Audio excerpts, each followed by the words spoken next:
Been a minute. We are here live at your favorite purveyor of Chinese goods, the infamous Panda Kitchen.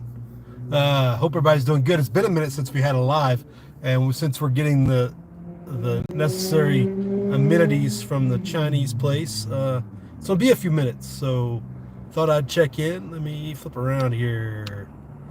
Oh, there we go. See who checks in here for a minute. See if anybody wants to comment. See if I can meet everybody's expectations and what's going on out there. So we'll let it warm up for a minute. I don't know that I have a monologue before I want to get to my point, so just don't belabor it too much. But yeah, how's it going? We got spring kicking in real full time here. Full time, full spring. It's good. It's good if we can hold out long enough to get everything growing, and if we don't have a cold snap to kill everything. This is the month of danger. You have the urge to plant everything you can, and then everything ends up dead because it freezes May 10th because it gets down to like 28.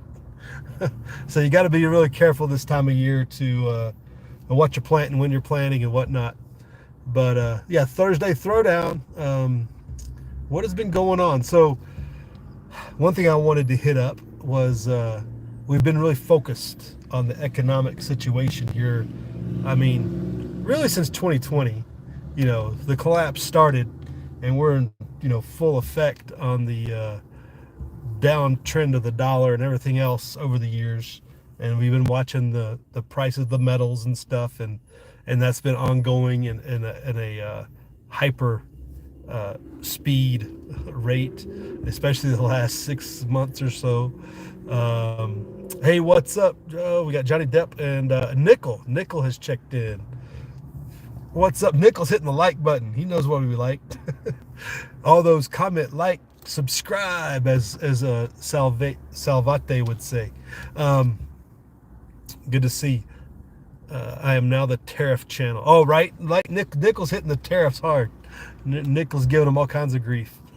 It's an economic solution that doesn't work, right? It's an economic punishment that doesn't do as what people claim, especially when you have income taxes and everything on top of that. Like, people just don't get it, do they? People don't get the conflicting nature of tariffs and the income tax, double plus penalty type thing. It's like going into the penalty box for fighting and for roughing.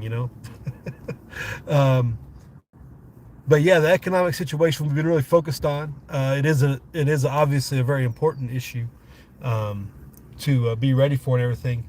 But this week in particular, we often revert to one of our longtime favorite subjects of public land use and the impending overarching abuse of the federal government of the state's land and the people's land, with the anniversary of the Bundy Ranch incident once again.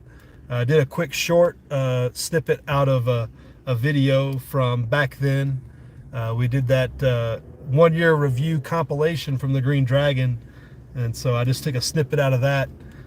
So that if you go and look at the Bundy Ranch playlist, there's 2 solid hours of videos of all the commentary and all the stuff that we did during the Green Dragon days, in particular, in that playlist, plus everything else. If you wanted to reminisce historically, just throw that out there. Mule posted something on Twitter today about it, and it was on Twitter earlier in the week from a couple different people. So just reminiscing about some of that. And what is up, Diorce, coming in here with unicorns and rainbows.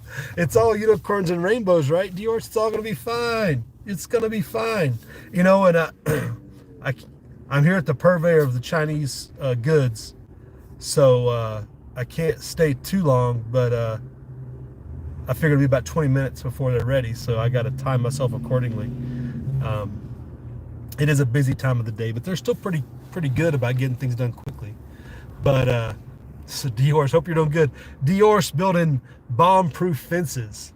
So Diorce, I don't know, maybe I've missed your videos in the past year. I don't know, Dior. It's been a while since I really saw you do anything. And out of the blue, he does this video on his whole gate fence building agenda and how he's making a bomb-proof fence, just making me feel like less of a man in the whole process. Like, I can't do that. I can't make a square door if you ask me to. But it's good to see you, Dior. It's good to see you in action doing the things. I could use a bomb-proof gate or two. So I'm taking notes in your process. Walter Davis checks in. Good evening. It's probably dark where you are, huh, Walter? But yeah, the use of public lands and the abuse thereof has kind of come up again since the new administration floated out there the selling of public lands the last few months. It's kind of gotten tied into paying down the debt, but in the same time removing federal influence. It's kind of been sold as one of those things. So it's been kind of interesting the way it's rolled out. It's really been big on Twitter. A lot of people that I follow on Twitter are big in the cattle ranching, farming industries, I guess you'd say. They definitely have more skin in the game in public lands use than I do, other than, just camping and stuff like that. They're involved economically in the use of public lands.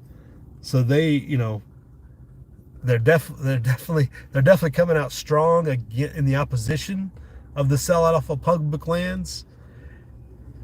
And the point I try to bring up in this is the same argument we had 10 years ago, 12 years ago. The lands belongs to the people, they belong to the state.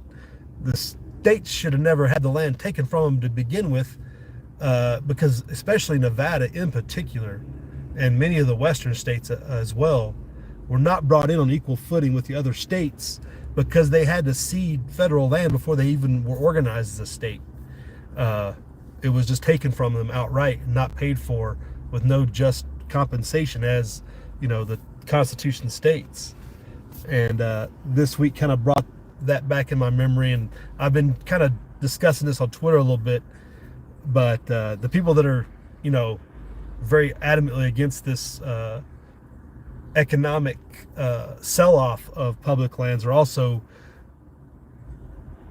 I don't know how to, they're very staunchly stuck in the system as it is currently established. They don't want any change for change's sake, because when you bring up returning the land to the states, they're like, oh, it's terrible. They'll say the land off too. That's worse. It's like, well, what makes you think you can control tyrants 2,500 miles away versus the ones 100 miles away? It's like, who are you going to have more influence on and the ability to shape policy and land use and everything else? Like, it doesn't make logical sense to cede power to people 2,500 miles away for your land that you can see from your front porch, whereas the people in your state that live in that same land and that you can influence much more greatly, especially in the West, where the legislatures are much smaller, the representation is much smaller. You literally know where your representatives live, at least I do in many cases.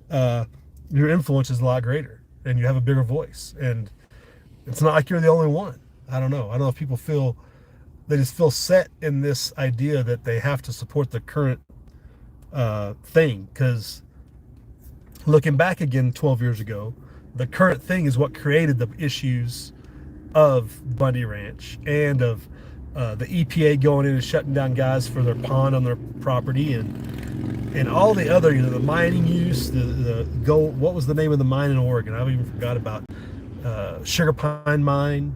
All these things that have happened over the years has all been because of the current land use and the federal imposition. You have to move away from that to get any progress. They're just using the current thing of, we don't want to sell land away to maintain their current stranglehold on the public land. So it has me shaking my head, like, the answer is to return the land to the states where it should have never been taken from in the first place. But nobody wants to hear that, because they're convinced that their states will sell off their economic prosperity for BlackRock. They talk about BlackRock will just put up subdivisions for foreigners, like total stuff that doesn't make sense in a lot of ways. And there's been small plots of land, like especially around Vegas, for subdivisions that have went in immediately within the city limits, and those things happen. And it's like, but when we talk about vast swaths of Yellowstone and stuff, and they use, so it's like red herrings they throw out there, you know, that in their arguments, and it makes me shake my head of like, instead of looking for the real solution, they're continuing to prop up the federal control, and that's not productive for anybody local, at least, you know what I'm saying? So, hey, what's up? Becoming Dangerous. Wayne's checked in. Constitutional Stacker was speaking of the West. What's up? Just saw your video. Well, I think you saw my video, my comment as well, I guess. Yeah, you always knew you were shady, Constitutional Stacker, leading me into bad deals. Can't trust you. And Nikola has oceanfront property. Is that right? I knew he had some good deals. He's always getting good auction deals, so he probably has the title to say it too, like beachfront property in Arizona. There's probably an auction he's won with that title on it. Yeah. Yeah, the disingenuous trolls, Constitution, you just kind of got to disregard them. They're always around at some point. You know what I'm saying? You know what I'm saying? So yeah, this week in particular, I was, for the Thursday Throwdown, I was like, oh, we got to talk about this. People continuing to grovel at Longshank's table. You know, it's like, I don't know, in many other examples or analogs you can use of, they're continuing to prop up the people who caused the problem instead of trying to revert to a proper solution or a better solution.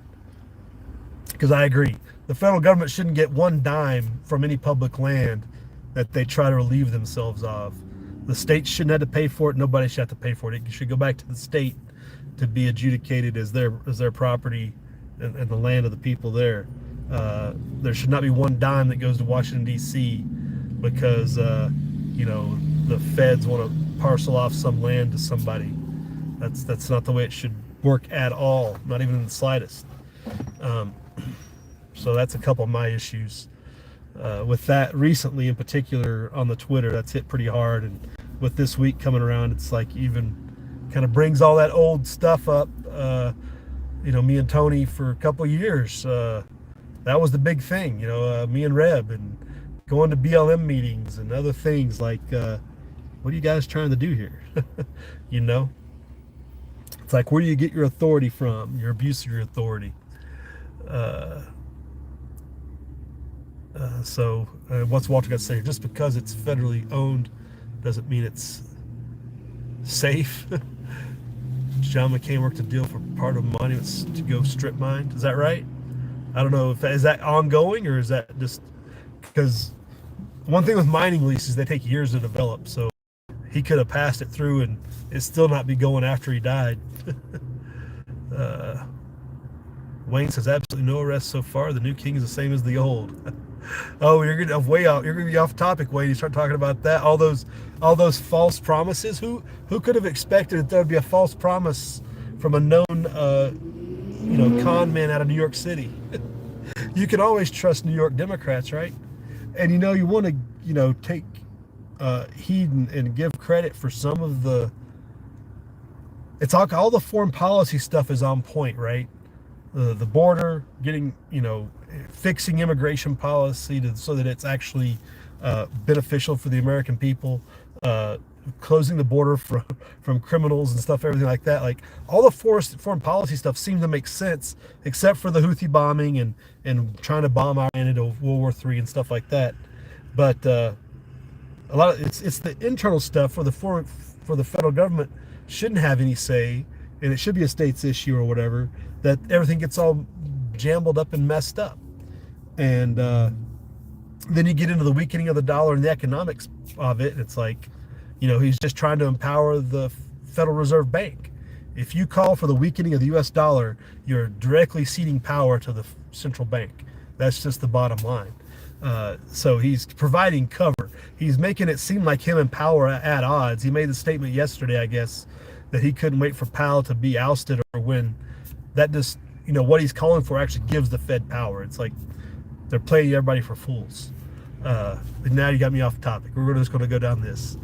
Uh, oh, Nichols says sell the land and pay the national debt. No, don't do that. The debt is all made up anyway. Just zero it out. Um, Manorino hits hard on the 1934 Federal Reserve. I don't know what he called it. 1934 Gold Reserve Act, I think it's called. Where gives the president power to revalue gold, and that's like really the only way that we can get out of the situation fiscally and eliminate the Federal Reserve at the same time. The Fed's power by redoing that. But I'm not sure of the full veracity of Manorino's claim that would happen if he did that. But it seems to make sense, and it's the only logical way out of this massive foothold that the central bank has. Constitutional tried to tell you. Oh, now Nickel and Constitutional are arguing in the chat. Let's see what else we got. Oh, Wayne's talking about land stole from the Navajo, and there's another thing. It's like, I mean, you want to go into the whole native tribe land stealing issues. That's a whole different level. It's like one of those things. It's like if you could find a way to align with them to fight their fight together, it'd be beautiful. Remember the Grass March? So those of you that are new to the channel, like Nickel Constitutional, don't remember this at all, but there's also a playlist called the Grass March. It was immediately after Bundy. It was like 2-3 months later, out of Elko, where they had the BLM trying to push a rancher off of his grazing rights. And there was a big push here to Carson City that week. And a gentleman that joined them was from the Shoshone tribe. And he was big on that land issue and getting basically the white man and the tribes together to kind of fight together. Like this whole thing where they've been divided, where they use the ranchers, against the natives and vice versa, to fight against each other, to lever each other and give the head to control it all. It's definitely an issue. And I'm coming up towards the end here. I'm sure my food's gonna be ready here in a minute. Good to see you, Dioris. Thanks for the chats. Unicorn and rainbows. It's all good. Walters Davis says the argument against getting rid of the Fed is that the Americans' retirement funds will crash to nothing. To a certain degree, I think it's correct. Your stock is going to be valued in something, right? So all these stock market rigging games are still going to be valuable of some type of value, right? It's the derivative side that's absolutely leveraged. The shorts, the longs, all this stuff that was be able to build the reissuance of mortgage loans and stuff, derivatives that just functionally doesn't make sense in our brains, is definitely something that would be interesting to see how all these hedge funds, the ones that control a lot of these retirements, but you got to remember too, most of the people they're talking about are the top 1%. The average retiree, would be affected, but it's not the same effect as it's going to be on the people who are in control and have been riding this gravy train for so long. Like those are the ones that really would be in a pinch because they've been over leveraged and benefiting from leverage from way too long, and constitutional hedges with gold, as you should, sir. And I'm sure if everybody's watching the price, it's like everybody's digging in their jewelry jar to get out their gold to either sell or trade for silver. Or if you don't need to, just hold on to it, making sure that all those 1980s necklaces you've got are real gold that you thought were gold. Maybe that's something to endeavor to do. What's up, Corsair Trader? Steve has joined us. Oh, Steve will throw me off topic. Lord Newsom will rule. What? Oh, unicorns and rainbows. Further resistance is fuel. Oh, Lord Newsom. Okay, I got you. Yeah, I mean, who's going to be governor of New York? Wait, where's AOC from? New York? She running for governor of New York? I don't remember. Somebody else is running for governor of California, right? Another super duper trooper. You've traded silver for gold. I don't understand that with the ratios the way they are constitutional. But you do you. Ton of silver and I'm light gold. So yeah, I get it. I'm not trading that silver to gold though until I get that ratio at least below 60. That's just where my line's at. You know, that's where my line is. Empress Kamala. Oh, that's right. Kamala's gonna be governor of New York. I forgot. Can you imagine the laughing hyena? Like, how embarrassing. And it's probably just a smoke screen. GSR is never coming back. You think so, huh? Never going back below 100? Never going back below 80? Like, what are you saying when you say that? Walter says a good year, the market goes up 15, 20% if you play it well. Shaw plays it safe at 7% and people accept that. BlackRock, they own the game and hedge their bets. And they profit off of leveraging your funds is ultimately what it comes. All these mandatory 401ks, Roth IRAs that are you can't touch until you're 59 or whatever, they leverage that money for 30 years and profit off of it while you can't touch it. And you might get lucky and be able to really benefit from it, or you might be in the situation like 2020 or now, and when you really need it, when you retire, you can't, it's going to be nothing, or it's going to be greatly reduced because it's a situation like now. They're leveraging your money. I mean, people, we've talked about this before. If you have the time and effort to evaluate stocks and play the game, you're gambling, and if you can do it, do it. But I'm just not that big of a risk taker, not that good of a gambler. So I chose to pull out a decade ago with everything I can control, at least. I mean, any type of pension plan or retirement plan through your work is leveraged in the market somehow, but you can't control that. Anything you can control, though, I would say do, and don't let somebody else manage your money for you. You're leading yourself up for failure and just allowing somebody to leverage your money for profit off of you. So, at the purveyor of the chicken, Chinese chicken. So we're going to roll out here. Appreciate everybody checking in. Just throwing a few topics out there to catch everybody off guard, see how everybody's living. Make sure everybody's LIVIN. And we'll see you later. I'm sure we'll see you in other chats and other things, especially Steve and Nickel and Wayne. So you guys have a good week. What's left? Tomorrow's Good Friday, so have a good Friday. And enjoy your Easter resurrection weekend. And we'll see you later. Prep hard, live free. And I always push the wrong button here.